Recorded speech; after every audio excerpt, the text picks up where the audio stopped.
Salut à vous, bienvenue sur Vie tes rêves, c'est Mickaël Pinto. J'espère que vous allez bien, que vous avez la forme. Nouvelle vidéo, nouvelle question. Faut-il un plan B dans la vie pour réussir? Voilà, c'est le thème du jour, c'est parti.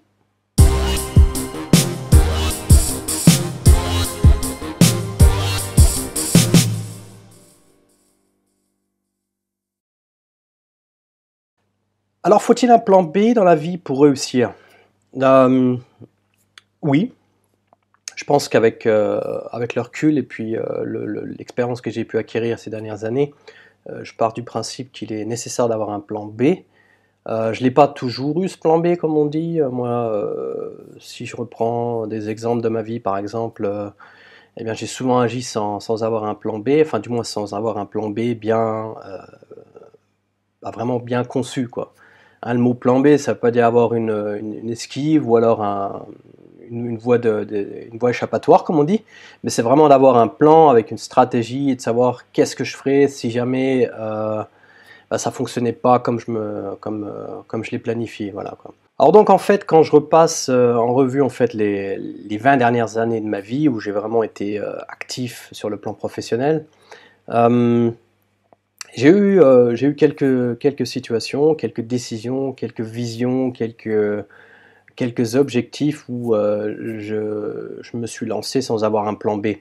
Alors un plan B, oui, j'en avais un en tête, mais au départ, comme tout le monde, je ne savais pas comment ça fonctionnait. Et donc en fait, j'ai fait des erreurs, j'ai fait des conneries tout simplement, bêtement, quoi, parce que bon, voilà, je voulais pas.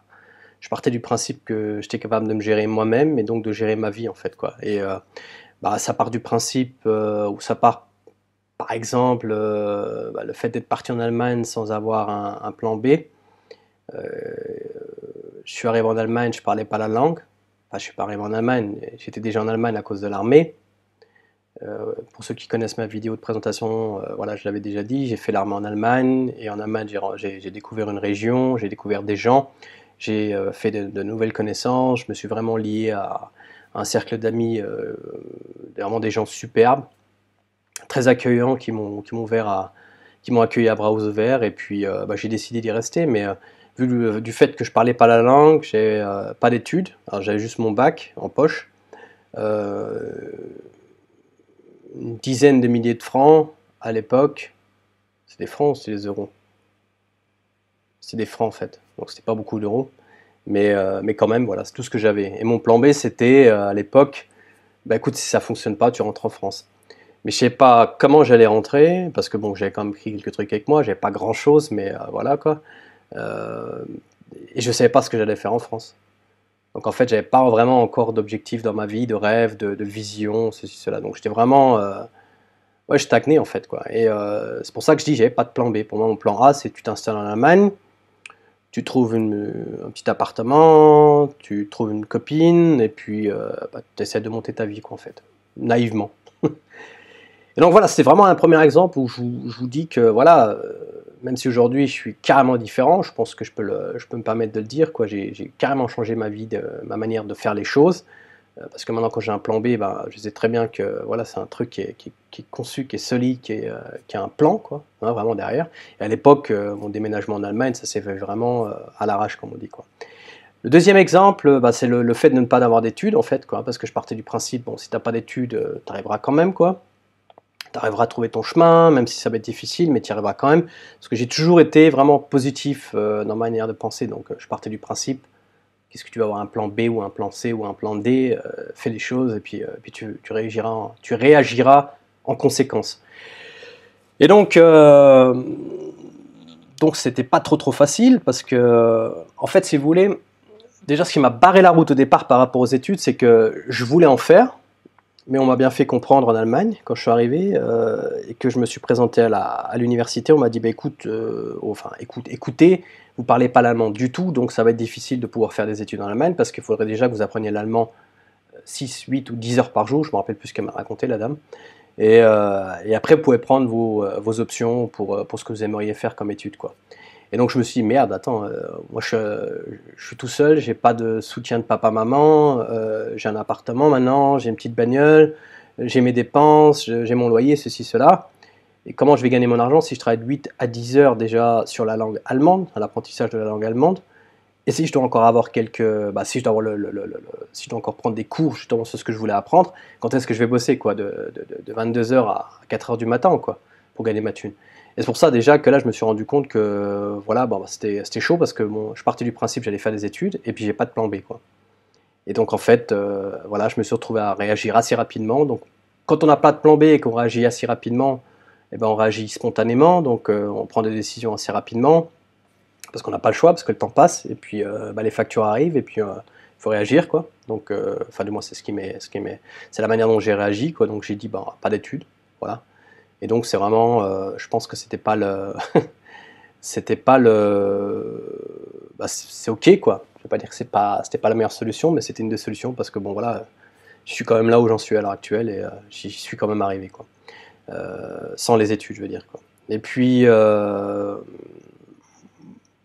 comment j'ai réussi? Tout simplement parce que bon, plan B, c'était, enfin, pas plan B à l'époque, mais comment j'ai réussi quand même à réussir sans avoir les études, c'est le fait d'avoir appris tout en autogestion, quoi, d'avoir appris par soi-même, quoi, d'ouvrir des livres, de passer du temps sur Internet, voilà, de faire des séminaires dans les sociétés où je travaillais, des séminaires internes pour pouvoir justement apprendre au maximum, questionner, dépouiller vraiment les anciens, ceux qui avaient de l'expérience, ceux qui me servaient de mentor, pour justement accumuler l'expérience et justement pouvoir mettre tous ces chevaux sur la route, comme on dit, quoi. Hein, vraiment, vraiment être un performant et pas qu'un mec dans la théorie, quoi, tout simplement, quoi. Et cette théorie, je l'ai accumulée, donc sans les études, mais en auto-apprentissage, comme on dit, voilà, quoi. Un autre exemple où j'ai pas de plan B, c'était le fait de m'avoir mis, comment ça se dit, merde, de m'avoir mis à mon compte en fait, voilà, de m'avoir mis à mon compte à la fin, de l'année 2000, au début de l'année 2001. Et là, je partais du principe, voilà, écoute, tu lances un business en même temps, tu es dans la musique, il n'y a pas de manager, tu lances une boîte de management, tu fais de la production, tu fais du son, et puis tu fais encore ta musique à côté, parce que moi j'ai toujours été dans la musique comme je vous l'ai toujours dit, jusqu'à maintenant. Enfin bon, c'était pas le thème principal, mais bon, j'ai toujours fait de la musique, parce que c'est ma grande passion, la musique. Et puis tu y arriveras. Et quand je me suis mis à mon compte, j'avais mon petit boulot à côté, mais au bout d'un certain temps, je me suis aperçu que je ne pouvais pas jongler vraiment avec le boulot et puis ma petite société. Moi, j'étais tout seul, quoi. Enfin, j'étais pas tout seul, mais j'étais tout seul dans la société. Je travaillais avec d'autres, avec mes potes, mon crew, quoi, ma team, qui eux étaient aussi à leur compte et on se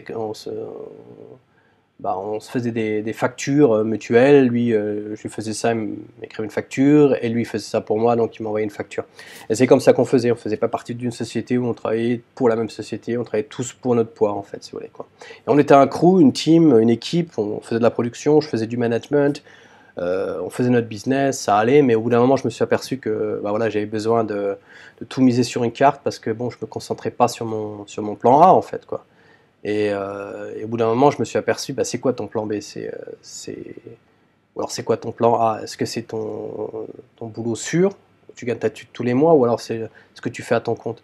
Et je me suis vite aperçu que j'étais pas 100% dans ce que je faisais, donc j'avais décidé d'arrêter de jongler en fait avec ces deux possibilités, deux éventualités en fait, quoi. Donc c'est un bon exemple qui vous montre vraiment que voilà, au départ j'ai pas spécialement le plan B parce que je sais même pas quel était le plan B et quel était le plan A. J'y suis vraiment allé à l'arrache comme on dit, mais il n'y a qu'en faisant qu'on apprend, il n'y a qu'en faisant des erreurs qu'on apprend, c'est ce que je vous dis tout le temps et c'est vraiment un exemple qui vous montre que j'avais pas spécialement le plan B dans ma vie à ce moment-là, quoi. Mais bon, le fait de se mettre à son compte après les 15 ans, un peu plus de 15 ans maintenant en management, l'expérience en management que j'amène maintenant que j'ai en fait dans ma possession, et puis le fait surtout d'avoir fait plus de 10 ans, à peu près 10 ans dans le conseil, donc dans le consulting, comme je dis tout le temps, que ce soit dans le conseil de management et de gestion d'entreprise et de grands projets, ou alors dans la gestion de projets de systèmes d'information, d'IT comme on dit, quoi, d'informatique. Ça m'a apporté énormément de capacités, énormément de connaissances, et en fait, ce que j'ai appris avec le temps, c'est simplement de pouvoir avoir toujours une analyse de risque, donc se dire qu'est-ce qui pourrait arriver si les choses ne se passent pas comme prévu. et comment on va faire justement pour pouvoir gérer si la situation si ça ne se passe pas comme prévu. Et le fait d'avoir appris ça et de le mettre en pratique régulièrement, pratiquement jour le jour, eh bien, sur le plan professionnel, je veux dire, hein, eh bien, j'ai appris simplement, indirectement, à le mettre en œuvre dans ma vie privée, quoi. Et dans tout ce que je faisais à côté de mon business, quoi. Et donc, c'est devenu c'est devenu une habitude, hein, et maintenant, je fais toujours les choses avec un plan B. Et comme je l'ai déjà dit dans la dernière vidéo, mais je le redis officiellement, depuis le 1er janvier 2018 de cette année, j'ai monté une nouvelle affaire, je suis tout seul à mon compte maintenant, j'ai redonné mes parts de société, tout ce que j'avais jusqu'à maintenant, à ceux qui sont restés dans cette société-là. Donc moi je suis sorti du business, ils sont restés. Ils continuent, on va travailler en partenariat, ceci, cela, je ne vais pas rentrer trop dans les détails, mais j'ai décidé de mettre tout sur une carte, donc voilà, c'est parti, je repars sur une nouvelle base. J'ai un plan A, c'est mon plan A, j'ai un plan B, si jamais ça ne fonctionne pas avec mon plan A, mais mon plan A, c'est vraiment de me lancer donc, dans le conseil, donc avec la société Michael Pinto Consult, ou alors en anglais Michael Pinto Consult, comme on dit. C'est une base, c'est ma société. Là-dessous, il y aura, enfin, il y a pas, c'est pas il y aura, il y a déjà Vie tes rêves en tant que produit d'information, c'est de l'infoprenariat. C'est ce que je vous propose sur YouTube. Il y aura des produits à l'avenir, des produits vraiment solides pour vous aider justement à résoudre vos problèmes. Hein, donc c'est pas spécialement mon produit, mais ce sera la solution à vos problèmes, j'espère du moins. Et puis, ben voilà, c'est ça, c'est mon plan A. Mais j'ai un plan B qui est vraiment solide. Et puis, ce plan B, il repose sur mon expérience, simplement parce que j'ai su vraiment le mettre derrière une stratégie. Et si jamais ça ne fonctionne pas, j'ai la stratégie et je sais comment réagir en fonction, quoi. Voilà. Et voilà, ça c'est mon plan A. Et j'ai mon plan B. Donc, vous voyez que par rapport à l'époque où j'ai monté quelques business au départ et comment je réagis maintenant, il y a une grosse différence. Oui, j'ai un plan B dans la vie pour réussir. Parce que si ça ne fonctionne pas avec mon plan A, j'ai le plan B, il ne me faut pas des mois et des mois pour réagir, pour m'en remettre déjà premièrement du fait que ça n'a pas fonctionné. Parce que la plupart des gens que j'ai rencontrés jusqu'à maintenant qui n'avaient pas de plan B, on ne le savait pas au départ, parce que les gens ne vous disent pas, moi j'ai pas un plan B, moi je mise tout sur une carte, les gens vous disent voilà, je fais ça, point. Et puis quand on se rend compte et puis qu'on leur pose la question ça va avec ton business, ceci, cela, ou alors ils vous le disent eux-mêmes, voilà, bon, je viens de me casser la gueule, j'étais obligé de déposer le bilan, bah, voilà, vous vous rendez compte en fait qu'ils sont au bout du rouleau bien souvent, que les gens comme ils n'ont pas de plan B, bah, ils peuvent pas rebondir en fait de leur chute si vous voulez en fait quoi, ils s'écrasent comme une vulgaire merde comme on dit, et puis ils ont du mal à se redresser quoi tout simplement, c'est humain, je veux dire, attendez, vous misez tout sur une carte et puis ça fonctionne pas. Moi ça m'arrivait souvent, hein. Les premiers business que j'ai eu ça a fonctionné, j'en ai vécu pendant quelques années, et quand je dis quelques années, ça pourrait 5-6 ans, parce que voilà, c'est parti en 2001, j'ai fait de la musique officiellement jusqu'à 2007. Donc de 2001 à 2007, j'avais plusieurs petites sociétés individuelles qui tournaient à mon nom. Enfin, il y avait une société avec pas mal de services, je veux dire, et puis ça fonctionnait jusqu'en 2017, donc vous pouvez calculer vous-même. Ça a fonctionné, mais il y avait des mois, il n'y avait pas de thunes, il y avait des mois, il y avait très très peu à manger, il y avait des mois, j'avais énormément de problèmes sur le plan privé, parce que ma compagne à l'heure actuelle, celle que j'avais à l'heure actuelle, parce que j'ai eu quelques compagnes entre-temps, elles avaient aussi du mal à comprendre mon délire, mon manque de responsabilité, ma manière de voir les choses, ma naïveté, ceci, cela, bla bla bla. Vous savez, dans la vie, on a toujours du mal à se faire comprendre. C'est pas parce qu'on a du mal à s'exprimer, c'est parce que les gens peuvent pas. C'est pas de leur faute, je veux dire. C'est parce que bien souvent, quand on n'a pas fait ce genre d'expérience, quand on n'a pas ce genre de souhait, de rêve dans la vie, on peut pas se mettre dans la peau de la personne qui vous raconte ce genre de choses. La plupart des gens se disent mais t'es un rêveur, toi, tu crois que ça va fonctionner comment ton truc là? Si on rêve pas dans la vie, on a du mal à atteindre quelque chose. Si on reste pas derrière à 150%, on aura du mal à atteindre ses objectifs. Et c'est ça le truc. Moi, à chaque fois, j'étais derrière mon truc. Et j'étais tellement à fond dans mon truc que les gens se disaient mais putain, mais il est complètement dans son délire quoi. Et les gens avaient du mal. Hein. J'ai mes meilleurs potes, ils me disaient mais t'es pas bien dans ta tête. Comment tu peux faire ça? T'as même pas une étude de côté, t'as pas ceci, cela à l'époque. Enfin, je parle de 2001, hein, je parle pas de maintenant. Mais en 2001, c'était vraiment énormément de naïveté, énormément d'erreurs, énormément de casse-gueule, énormément de chutes, de relèves. Et je pense que le truc, c'est le fait d'avoir tout misé sur une carte. Hein, alors ça, c'est un conseil que je vous donne maintenant.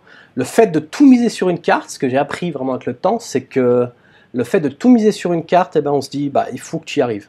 Parce que tu n'as pas de plan B, tu n'as pas d'autre voie échappatoire en fait. Si ça fonctionne pas, tu te casses la gueule. Et le fait de s'être cassé la gueule, excusez-moi de parler comme ça, mais je pense que voilà, il faut dire les choses comme elles sont. Et quand je dis casser la gueule, c'est vraiment casser la gueule, quoi, parce que bon, voilà, on a du mal, on a des factures qui rentrent, l'argent qui rentre pas, et puis on a des problèmes, des rappels de ceci. Et puis voilà, quoi, je vais pas rentrer dans les détails, mais des gros problèmes d'argent, et puis on se dit merde, est-ce que je continue ou est-ce que j'arrête? Et heureusement, j'ai toujours continué, j'ai repris des boulots à côté, parce que bon, je suis pas con, quoi. Je me dis merde, si j'y arrive pas, c'est parce que tu fais peut-être pas les choses correctement, mais essaye quand même de continuer le truc en faisant des trucs à côté, et puis j'ai repris des boulots, c'est pour ça que je dis tout le temps, en étant à mon compte, j'ai quand même eu toujours le statut de salarié, parce que j'ai toujours pris des garanties en fond, en ayant des revenus réguliers. Mais bon, quand on analyse le truc, le pour et le contre, on pourrait très bien se dire, ouais, bah, c'est peut-être la raison pour laquelle tu n'as pas réussi, Michael, à l'époque, parce que justement, tu faisais pas le truc à 100%. Et moi, mes boulots à côté, hein, parce que bon, c'était quand même des boulots où j'étais quand même entre 30 et 40 heures dans ce que je faisais, en moyenne, et ben, c'était mes plans B, tout simplement, quoi.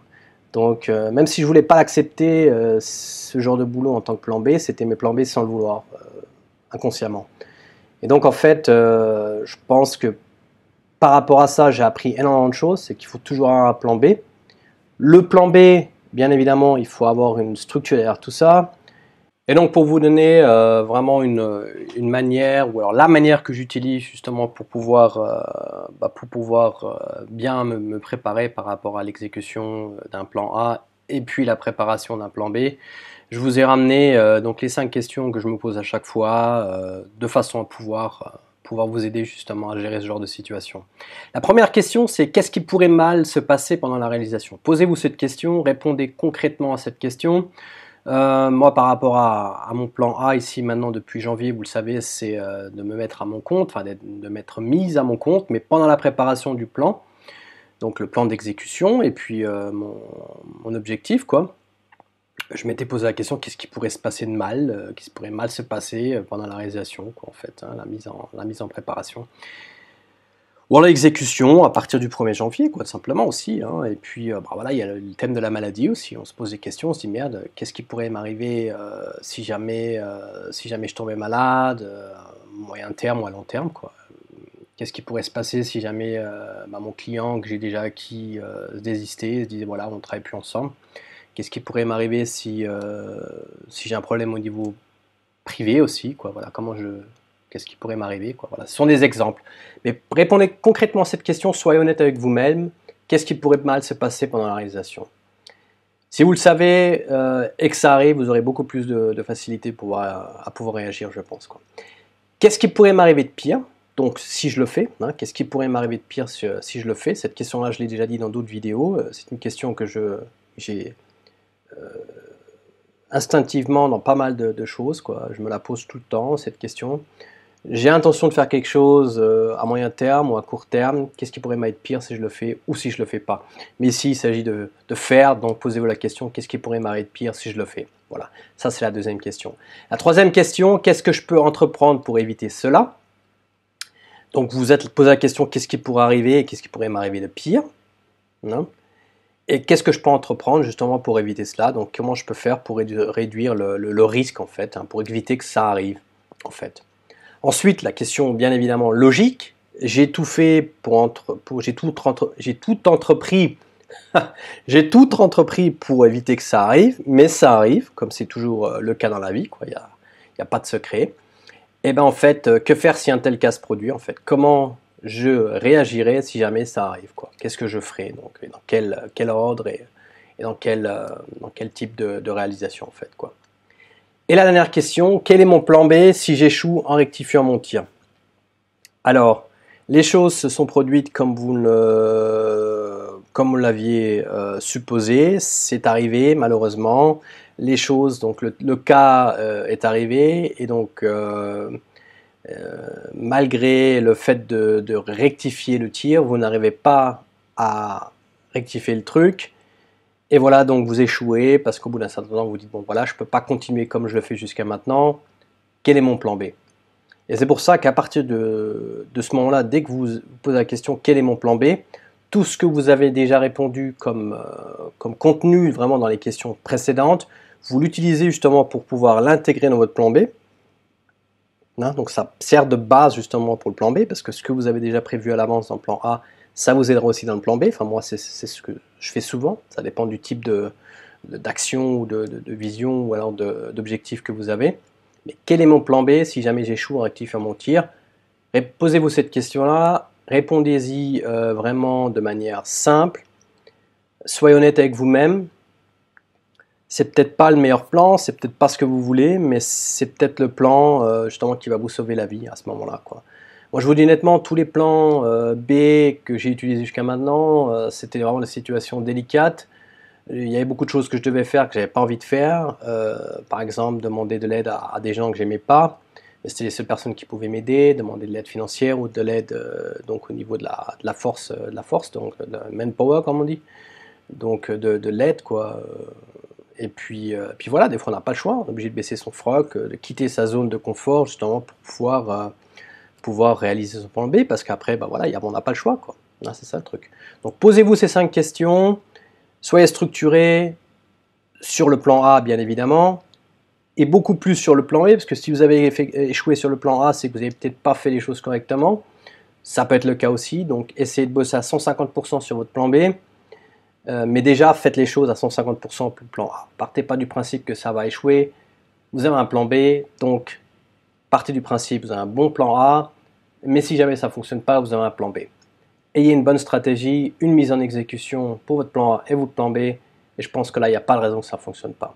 Alors, qu'est-ce que ça vous apporte ces questions que je vous ai nommées et que j'utilise moi au quotidien dans mes objectifs?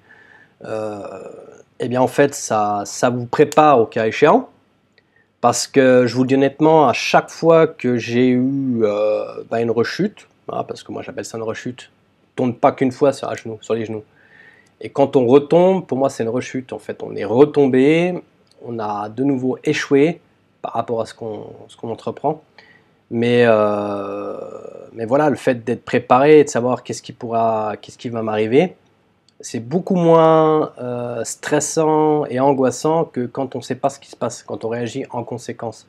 Et le fait d'être préparé, c'est beaucoup plus facile de réagir quand on est préparé que quand on ne l'est pas. Donc ça vous prépare au cas échéant. Cela vous aide aussi à gérer la situation et à atteindre vos objectifs. Hein, parce que vous êtes bien préparé, vous arrivez à gérer la situation plus facilement. Pas seulement dans l'exécution, mais le fait de pouvoir ingurgiter le truc. C'est pas évident de tomber et d'avoir échoué. Sur le plan psychique, il faut pouvoir travailler le truc hein, et pouvoir l'ingurgiter en fait, cette défaite,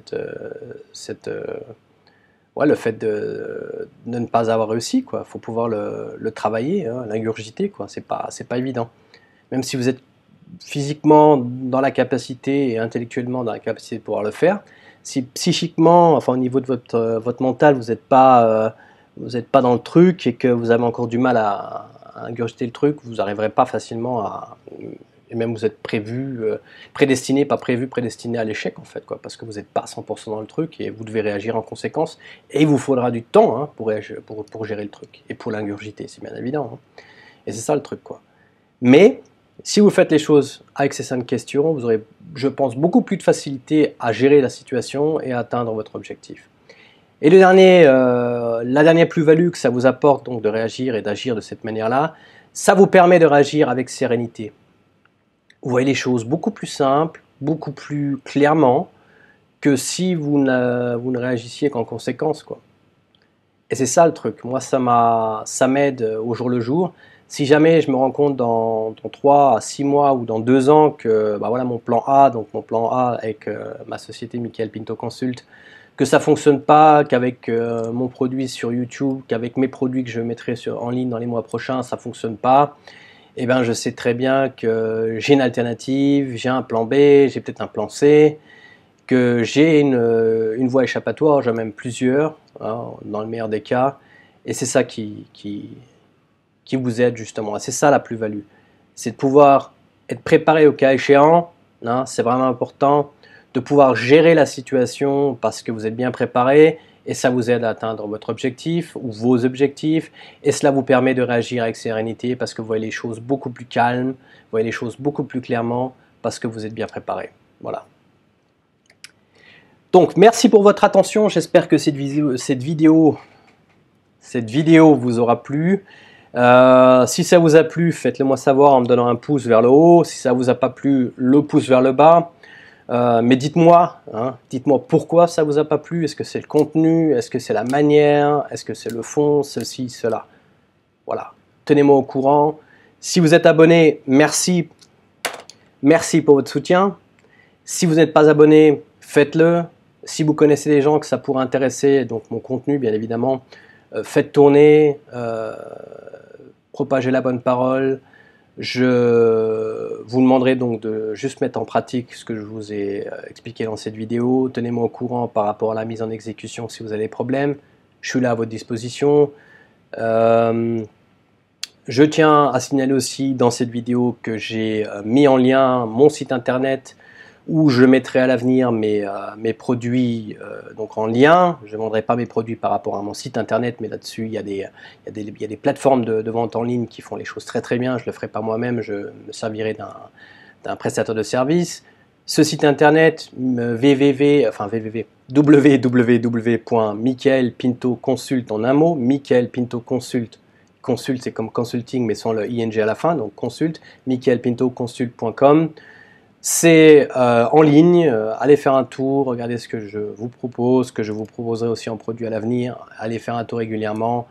Voilà, je suis sur Instagram aussi depuis quelques semaines, c'est pareil, VTR, donc comme Vite tes rêves, les initiales, _ Michael Pinto, VTR _ Michael Pinto.